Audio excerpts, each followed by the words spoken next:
Hi, everyone.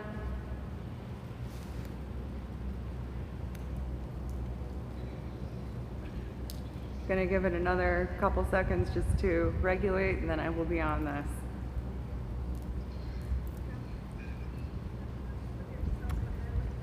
Hi, welcome to the first of a new virtual tour series of special collections and archives facilities. I'm very excited to be the pilot for this project.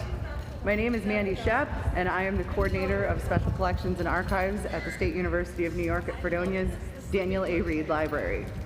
The goal of this series is to provide our colleagues a virtual glimpse into how different repositories navigate innovations and challenges in their respective facilities. What do our collection storage spaces look like? What do our reading rooms look like? What do our classrooms look like?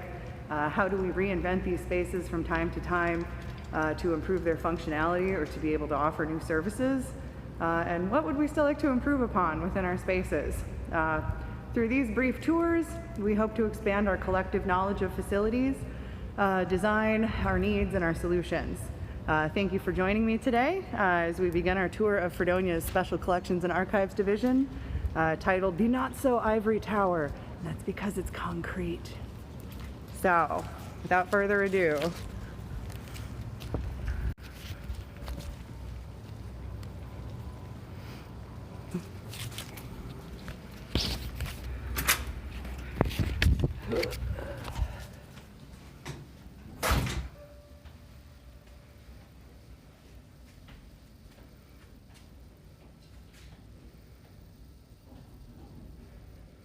my apologies for that, the technical difficulties.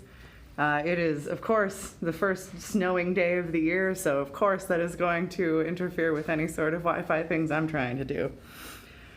So, the State University of New York at Fredonia is in rural Chautauqua County. It is at the westernmost end of New York State, and it was originally created in the early 1800s as the Fredonia Academy, which was a teaching school. The academy, with the support of the villagers in Fredonia, became one of 4 normal schools instituted across the state in the mid-19th century. From this normal school, whose focus was the secondary education of teachers, musicians, and artists, the Fredonia Teachers College was created after World War II and eventually became part of a statewide SUNY college system in the mid-20th century. SUNY now hosts 64 institutions across New York State. On our campus now, there are around 4,500 undergraduate students and 250 graduate students. The librarians here have faculty status, and they work extensively with the teaching faculty across many departments on collaborative research projects, instructional elements, and committee service. We also go through the tenure process. The Special Collections and Archives hosts around 200 on-campus researchers every year, which includes faculty and students, and also around 50 community researchers from around the world. Our collections have an international scope, as we are the largest repository of the correspondence and manuscripts of renowned Austrian author Stefan Zweig. Along with Zweig, our flagship collections include the master microfilms for the complete archives of the Holland Land Company, and also the archives of classical saxophonist Sigurd Amrascher, Hans P. Krause's collections of rare books from persecuted authors, and the archives of the West Valley Coalition on Nuclear Wastes, which is a local environmental activism initiative. We also house extensive collections of university and local history. Our main library building was designed by renowned architect I.M. Pei as a part of a campus re-expansion design in the 1960s, and the design of the 1990s building expansion features several nods to the hallmark of Pei's design. It's a nod to his design at the Louvre. The building itself features curved walls and several organic design elements that echo Pei's original layout for the campus. So here we have some of his design drawings. This is meant to show the original campus and the circular elements that are involved in its layout and design. This is a photo of a model for the new campus design. As you can see, this circular theme is still strongly echoed throughout it, also in the form of a cool amphitheater, a super sweet dome, and many other very organic type of elements in that way. The Special Collections and Archives reading room is at the base of this tower, meaning that the reading room itself and all of the storage spaces in the tower are round, giving its own set of spatial design challenges. These are blueprints and concept designs for the archives and the building expansion that we are in now. As you can see, the tower has always been a part of this design, no matter what. That has always been a feature. And here you see what we've got implemented, this broad curved wall here. There are a lot of really interesting organic design elements throughout this building.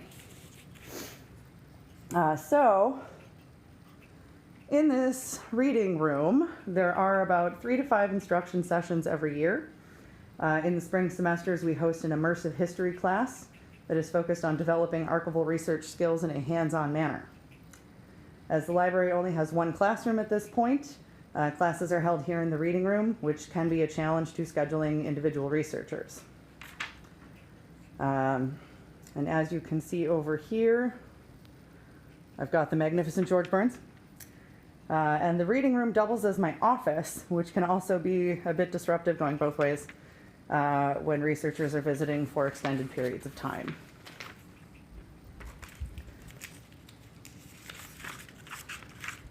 The workroom across the hall, which is the closed door over yonder, holds our archives clerk, our processing area, our supplies, our computer stations for volunteers and student workers, and our digitization equipment. The workroom and the reading room are currently in flux, which is why you see so many Post-its. And these are 2 of the more lively areas of the Special Collections and Archives Division. We do a lot of our work here, a lot of our processing, a lot of our classroom research, basically anything and everything planning-wise happens in here as well. So it's interesting because it's a research space, but it's also my space. In the summer of 2019, the Special Collections and Archives Division was selected by the Documentary Heritage and Preservation Services for New York to take part in a strategic planning assistance program. This program will shape our longevity planning and departmental activity focus through 2023, and we will help to shape the process of the future library remodel to include a learning commons. The highlights of this space include some modern industrial design elements. You can see our great big, interesting air duct system that kind of digs through the wall. We've got some cool like steel and glass structures, and of course, cement. However, it does have a lot of this fusion of old and new styles, these beautiful classy like wooden shelves. The layout of the room is a very interesting design. The furniture is very hefty and interesting. The entire space is currently in transition, again, as you can clearly see, because I am working on a 30-plus backlog, or 30-plus years of backlog of projects that need to get completed. The shelves in the reading room are also doubling as storage and organization for my projects currently. And I'm using them to help in the evaluation of collections and acquisitions that were recently removed from storage. This room is also used as an active workspace for both myself and researchers. So in addition to commonly requested resources, which we have over here with our university type collections, we have the archive of the college newspaper, The Leader, in these long bound volumes here. And then we also have a very long archive of the Fredonian. The Fredonian is our yearbook. And those get used quite a bit throughout the year. I see I have questions. You know what? I'll do this on the fly and I'll take questions as I get them. Sure, why not? How many staff work in my special collections? It is 2. It is myself and the archives clerk. We also have 3 student workers right now and 2 volunteers. They are wonderful. And the folks in the portraits are the Houghtons. They were done by an artist that was from this area, and a lot more of his paintings are at the Fredonia Barker Library in downtown Fredonia. So the ultimate goal, I guess, is to not have this look like a post-it plastered scape for a very long time. I would like to really have this space be used to house our impressive and eye-catching collection of rare books once the space is available and collections assessments are completed. The reading room space can accommodate 21 students or researchers, which is a bit more than we're comfortable with, but we need the space for an applied history course that I mentioned earlier. The space is used for small class instruction, small meetings, lectures, and some programs. If there are larger classes, they are taught in the library classroom down the hall, which I can use for more interactive sessions or to demonstrate the use of our digital collections. And now, because of our wonderful IT team, we're going to go up the tower. The second and third floors in this tower are storage spaces, with the majority of our book collections and flat and vertical files located on the sections located on the third floor. The goal is to have HVAC settings and preservation ideals. And I know I'm showing you a librarian's worst nightmare, naked shelves, but we are in the process of shifting. So, as far as functionality, the space functions overall like the entire tower. It functions in a mostly adequate manner for what it needs to do. The major problem is that the HVAC here is in desperate need of an update. It was installed in the construction of the building in the mid-90s, and its controls are half analog and half digital, which is neat, in a way. I would ideally like to make these spaces more accessible. Having square shelving in a round space is an unforeseen challenge, I think.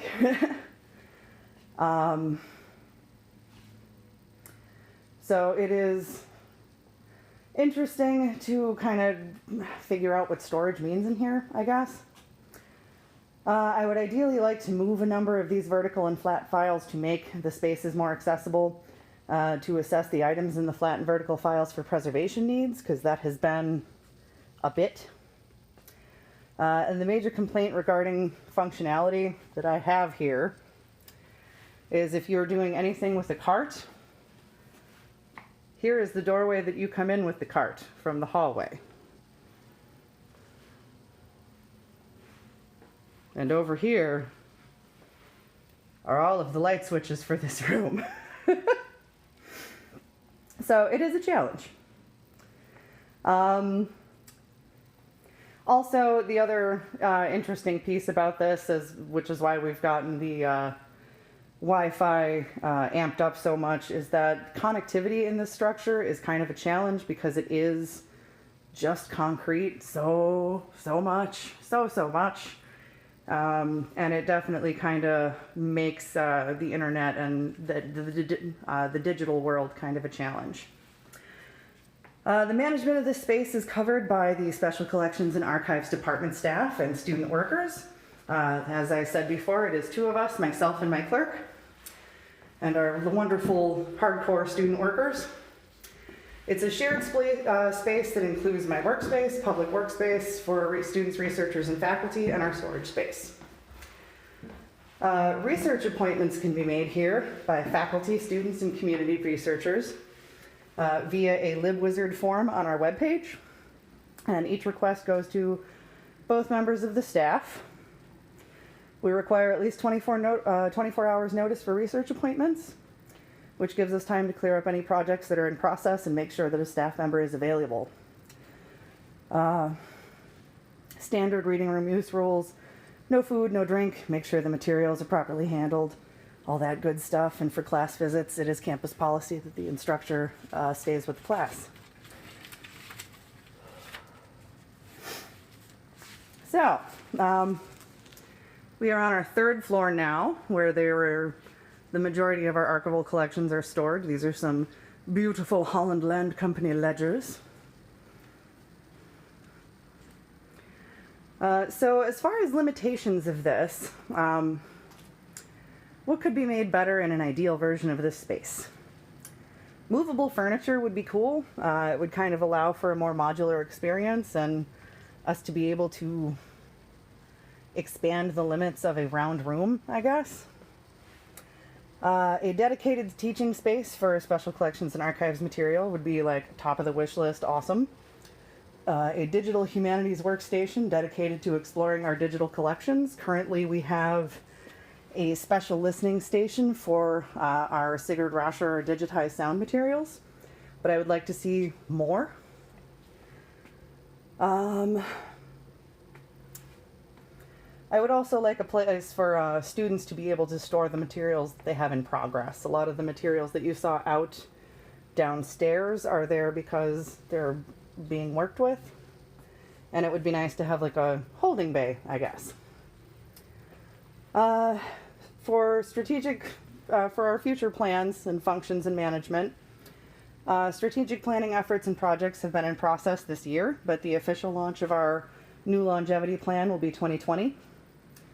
There have been talks of a library commons in the works, which has meant a lot of discussion about the ideal function and location of the Special Collections and Archives Division within the existing library, and even possibly where we would relocate it if we wanted to.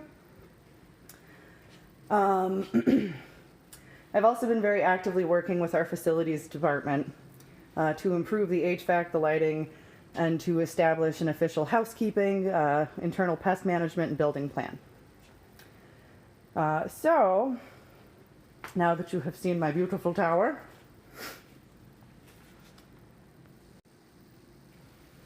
hello again. I hope this tour was really informative for you. This is a really unique space that requires some updates. I'm working towards integrating more archival materials in classes and instruction sessions. Historically, the Special Collections Division here has been sort of its own island. It hasn't really been understood. And I'm doing really what I can to kind of establish a campus presence of this Special Collections Division and what's available, what we can do for classes, just to kind of make us a bit better known on campus. It might not be a perfect space, but learning more about these collections over the past year has been really, really inspiring and fun.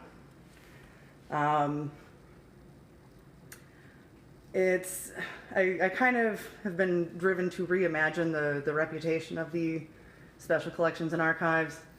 It was previously kind of a genealogical focused library for community patrons, but I really want to show the campus community what kind of awesome stuff we have here. It's been in storage for such a long time, or it hasn't really been focused on, but there's really great stuff up here. I would also deeply love to see our instruction program expand, because the possibility of taking materials into classrooms and doing hands-on history, putting history in students' hands and kind of having that physical, personal impact on them is really a thing that I'm passionate about and I absolutely love. We have a really great pool currently of super enthusiastic student workers, and I'd be really happy if that enthusiasm would spread beyond like the usual suspects, you know, your history majors, your English majors, the kids that are super obviously like future librarians, that sort of thing. It's whatever I can do to emphasize the idea that this is for everyone. I see I got a couple questions banked, so let me look at those. When did the division start? So we started, there have always been like some specialized materials here, or some older materials. The big "this is special collections" movement kind of started with the opening of the Reed Library building in the 60s. That's when they started to sort of delineate, and that's when we got a lot of our bigger heritage collections, like the Holland Land Company microfilms. Zweig was one of our first collections here. So we've had really impressive collections for a while, and it's nice to kind of revisit them and see what's available and what's in there and what can be done for the sake of preservation. Do I have a way to exhibit materials in the reading room or elsewhere? Yes, I do. the cute little display cases in the hallway outside of the Special Collections reading room, those are mine for all the time. The main library reading room itself also has a ton of cases. Currently we are hosting a triennial artist book exhibition, which is really, really cool and beautiful and neat. And if you are anywhere near here, please come on down and take a chance to see it because it's gorgeous. About how many classes are we able to schedule into the space per year? So since I've only been here a year, it's kind of interesting. We've had different classes than have really been in here before. So this year we've got, I've had 4 this semester. And then I know there's going to probably be a couple other ones. We've had really cool ones in, aside from the history. We've had like a narrative nonfiction or creative nonfiction writing, which has been really, really cool. Sorry, I'm like totally trying to not tumble down the stairs as I live stream, because that would be the greatest thing to do on the internet. So, my goodness, that worked. So, if there are any questions, I'm going to hang on here for a little bit longer in case anything comes through. But for now, thank you for joining me today. It's been really fun to kind of take people into this really cool tower and this weird architectural feature of the campus. It's really fun. Working here is definitely unique. It's a change from where I was, and it's such a good time. So our next virtual tours location is going to be the University of Arkansas Special Collections Division, and that will be on December 5th at 11:30. So I hope you join us then. If there is anything else that I can answer for you, please feel free to contact me. I am amanda.shep@fredonia.edu. And thank you. Thank you for letting me show you my cool stuff. Have a great day, guys.